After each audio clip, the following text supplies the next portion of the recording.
Sa isang disyerto sa gitnang Asya, matatagpuan ang isang butas sa lupa na kasing laki ng isang football field at ito'y nag-aapoy. 51 years nang patuloy na nagliliyab ang butas na ito at talagang mamamangha ka dahil hanggang ngayon ay hindi pa rin alam ng mga eksperto kung paano papatayin ang apoy.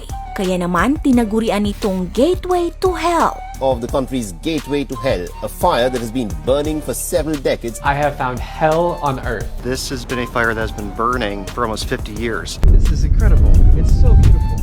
Mapapaisip ka talaga na baka nga may malaimpyernong puwersa na pumuprotekta sa pagliliyab nito. Pero paano nga ba nalika ang butas na umaapoy? At ano ba ang meron sa ilalim? Bakit ba hindi mamatay-matay ang apoy nito? Ito na kaya ang daan patungong impyerno? Yan ang ating pag-uusapan sa video natin ngayon.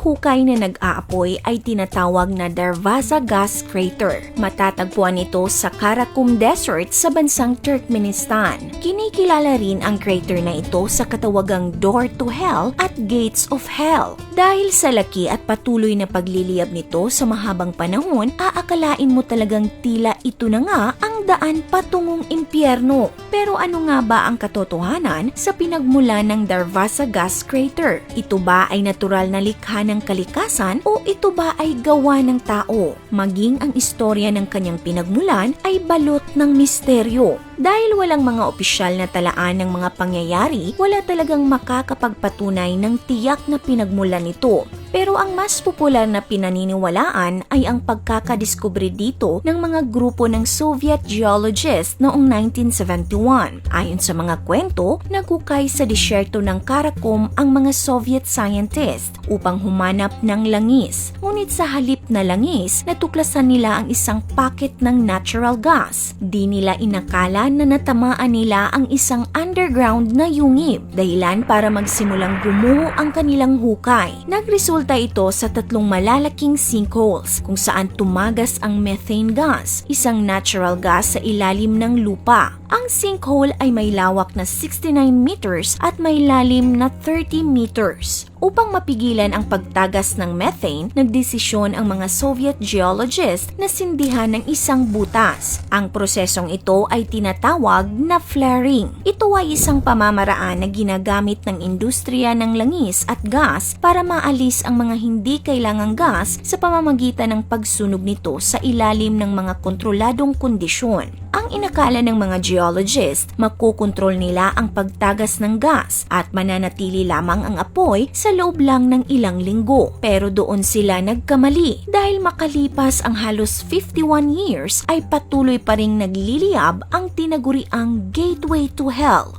51 years na walang patid na pagbuga ng lava at apoy. Kung susumahin nga daw, noong 80s pa lamang ay 15 to 16 billion cubic meters ng gas kada taon na ang nailabas at nasayang mula sa crater na ito. Natural gas na maaari sanang mapakinabangan ng bansang Turkmenistan. Kamakailan lang ay nagpasya ang presidente ng Turkmenistan na manawagan sa mga eksperto para patayin ang apoy sa hukay dahil sa pangamba ng posibleng panganib na dulot nito sa kapaligiran, gayon din ang panghihinayang sa nasasayang na natural gas.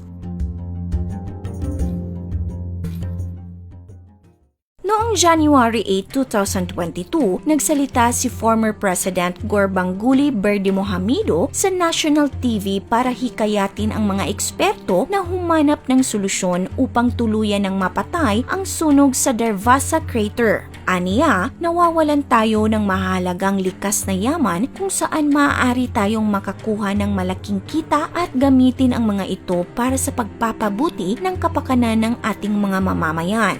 Hindi ito ang unang beses na nanawagan ang dating presidente dahil noong 2010 ay ipinag-utos niya na rin solusyonan ito ngunit hindi nagtagumpay ang mga eksperto. Pero paano nga ba pipigilan ang pagliliyab mula sa tila di nauubos na natural gas? Paano mo tatangkaing pigilin ang nagngingit-ngit na likas na apoy na kalahating siglo nang nagliliyab? Dahil isa itong crater, ang pagkakalubog nito sa lupa ay tila nagbigay sa kanya ng likas na depensa laban sa anumang malakas na hangin, dahilan upang manatili itong nagliliyab sa mahabang panahon. Mapapaisip ka talaga na baka nga may malakas, mapanganib at malaimpyernong pwersa na pumuprotekta sa pagliliyab nito. Kaya isa pa rin itong malaking misteryong bumabalot sa gateway to hell kung paano ito papatayin. Samantala, habang wala pang konkretong plano mula sa mga eksperto kung paano pipigilan ang malaimpyernong pagliliyab, mananatili itong isa sa mga pinakasikat na tourist attraction ng Turkmenistan.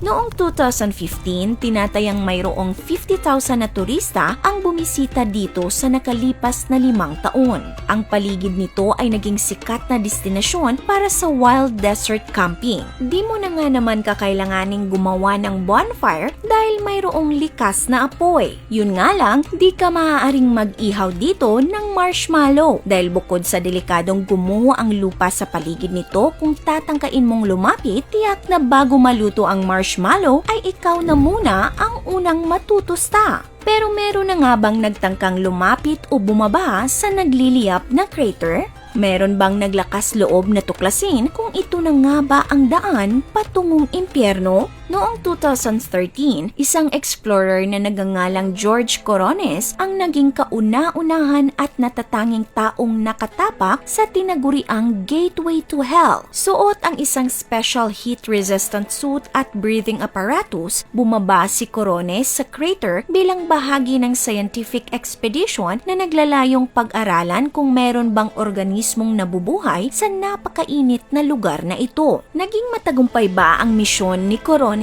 Nakatakas ba siyang buhay mula sa hukay ng apoy o nagmistula siyang inihaw? Ayon kay Corones, habang unti-unti siyang ibinababa sa crater, napaisip nga siya na para siyang baked potato. Bagamat naging matagumpay naman siya sa pagkuha ng mga samples na nagpapatunay na may mga bakterya ngang nakakasurvive dito, di niya malilimutan ang takot na kanyang naramdaman. Ayon sa kanya, habang bumababa ay naririnig niya ang dagundong ng nagngangalit na apoy. Sabi pa niya, aasahan mo talagang makikita ang demonyo na kumakaway sa'yo. Malawak at malalim na crater sa gitna ng disyerto, walang patid na pagbuga ng apoy at lava, 5 dekadang pagliliyab. Sino nga ba ang hindi mapapaisip na maaring ito na nga ang daan patungong impyerno? This is your Ate O from O Republic. Hanggang sa muli and stay awesome!